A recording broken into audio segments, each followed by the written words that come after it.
This morning we're giving a shout out to all those parents out there who've hung out in the bathroom because everyone else was sleeping.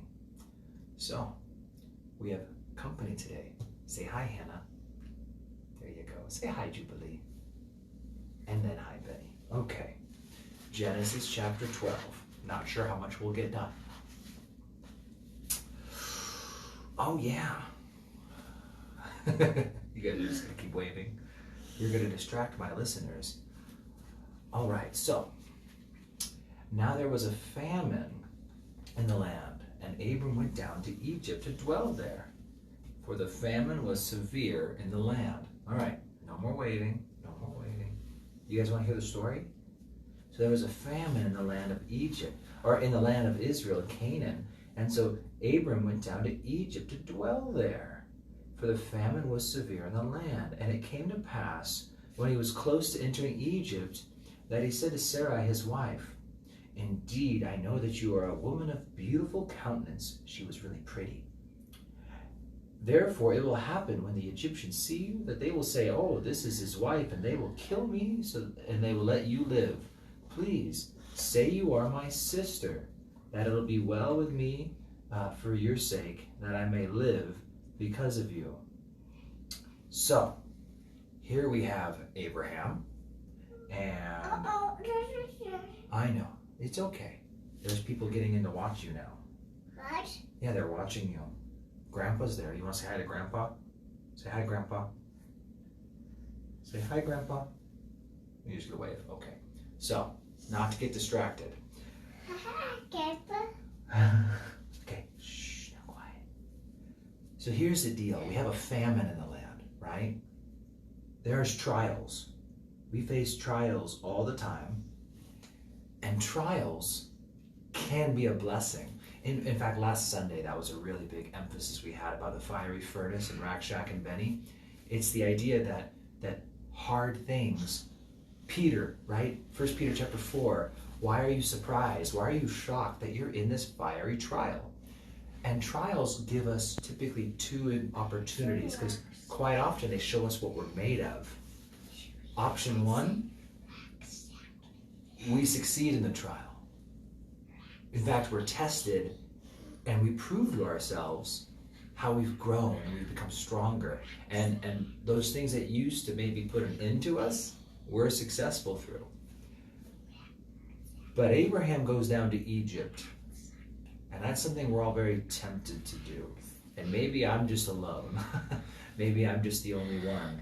But quite often, trials seem to be the thing that opens the door to me wanting to go back to Egypt, and me wanting to flee back to old ways, old things, and honestly, the sin that can be very comforting. Here, sit up, Benny. You guys are going to practice your sitting skills today. And so Egypt is always a picture of sin and bondage and slavery in the Bible. And so although it's obviously a real place and real things happen, quite often we have this picture of going into choosing to go back to sin, to go back to slavery. And that's quite often what happens to us, is if we give into lust during a trial, we give into addictions during a trial, it's kind of like we're just opting back into slavery. Now, interesting. So she's a very beautiful woman, right? And so what does he say to do to her? He says, "Please say that you are my sister." And you know what? He's going to do the same thing in Genesis chapter 20. And so it's just kind of a funny thing how he's going to now lie. And that's, again, kind of where we always are, is we'll have a trial. It puts us into a bad situation. Shh, stinker. 1 second. And then we're tempted to lie because we have to cover up the sin that we've opted to get into. Hey, Benny. Watch up there. Look up there. Grandpa's there. Laura's there. Irma's there. Susan's there. Rick's there. Alejandro's there. All these people are watching you. Pretend like you're well-behaved children. Put on a show. Okay. So he goes down, and that's just something we need to remember, that trials quite often can drive us back to Egypt, but they don't have to. Let's just see how it finishes off, because it's pretty simple. It says the princes of Pharaoh also saw her. And well, the Egyptians saw her in verse 14, and the princes of Pharaoh saw her too. And the woman was taken into Pharaoh's house. He treated Abram well for her sake. He had sheep, oxen, male donkeys, male and female servants, male and female donkeys, and camels. Now, here's an interesting thing. I'll get to the end here. So the Lord plagued Pharaoh with great plagues because of Sarai, Abram's wife. And Pharaoh called Abram and said, "What is it you've done to me? Why did you not tell me that she was your wife? Why did you say she is my sister? I might have taken her as my wife. Now therefore, here is your wife. Take her and go your way." So Pharaoh commanded his men concerning him, and they sent him away, his wife, and all that he had. Now,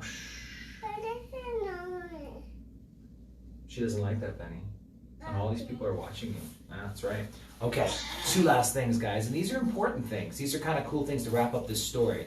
Applications. You know, you read a Bible story and sometimes you forget that there's a lot of cool stuff hidden in there. So here's one. Verse 19. Guys, you're in a bad place when unbelievers are calling you out on your unchristian-like behavior. And that's where they were at. Even Pharaoh knew that he was doing something that was wrong. So it's just a reminder, you know, like people are watching us and they know how we ought to live. And when Christians don't act like Christians, even the non-Christians recognize that. And so it's just a reminder, you know, that we are being watched. Judah's sleeping. Shh, come here. We have to say goodbye to Grandpa. Come here. And so everyone's just going to keep waving. It keeps them busy, don't worry. So that's one. And the last thing. Can you say last thing?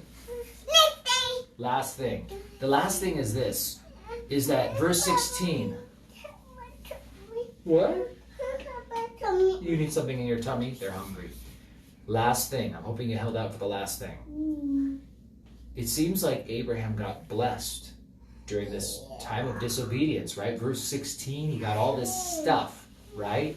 And in verse 20, it says that he leaves with his wife and all of the stuff that they acquired in Egypt. Well, it's not going to be very long before Abraham begins to doubt the promises of God and doubt that he'll ever have this lineage that he wanted. And so Sarah's going to recommend to him that he ends up producing a child from her Egyptian handmaid, Hagar. And I think that's the last little catch. It seems like I was getting blessed in this time of disobedience. I got all this stuff. Things didn't look bad. Maybe God isn't upset with me that I'm not where I'm supposed to be. But little did you know, you picked up Hagar along the way, and she's going to create a whole lot of problems later on. In fact, even to this day, the product of that disobedience is still plaguing the Israelites. So once again, our sin will come back and bite us sometimes. We think maybe, there was no effect. I gave in and no one knows, and there's always an effect of sin. It always has an impact on us. And so even though things looked okay at first, down there in Egypt, I'm getting blessed, I got camels, I got cows. They also picked up a servant, Hagar. And maybe if you're just not familiar, Hagar will bear him a son, Ishmael, and he'll become the father of the Arab people, which, nothing wrong with Arabs, but they are to this day quite often the perpetual enemies of the Jewish people, many of those surrounding nations. So, there is the rest of Genesis 12. Here's Judah. He's wide awake. And I will see you guys tomorrow morning from my bathroom here in Coeur d'Alene, Idaho. Say goodbye, everyone. We're leaving now. Goodbye, Grandpa. Bye, Grandpa. Goodbye, everyone else. Judy, you gonna say goodbye to anyone? Boy. Okay. I'll see you guys tomorrow. Genesis 13. 13. I can't. Yeah, who can hit that says finish in the bottom right? Run for it.